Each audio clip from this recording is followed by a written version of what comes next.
Justice League was not very good.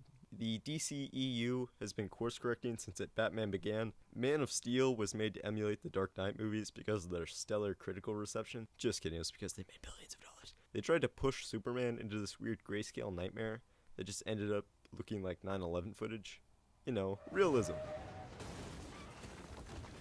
They keep changing what they want these movies to be, not because the director is some sort of auteur who has an artistic vision and respect for these characters, and he really wants to get this story right, but because the executives at Warner Brothers are just trying to walk like a very thin line between profitability and convenience. So they bullied this dumb frat boy named Zack Snyder into making the movie in the most supposedly profitable way possible.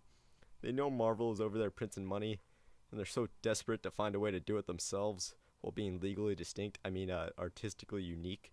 But they've finally given up, and now they're just trying to make Marvel movies. And guess what? Turns out it's not as easy as they thought it would be. This movie is dumb in a profound way. The villain's motivation starts and ends with, I am evil, and I want to rule the world. At one point, he practically says out loud, I am evil, and I want to rule the world.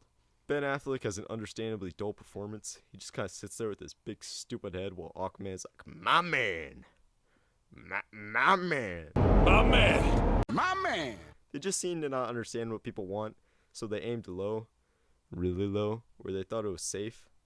Whoops! While this movie is dumb, it is only a merciful 2 hours long, with many redeeming qualities to keep it afloat for most of the runtime. Ezra Miller has a few pretty funny lines.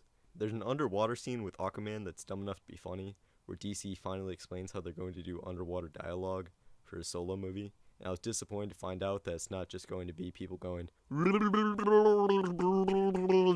to each other with subtitles.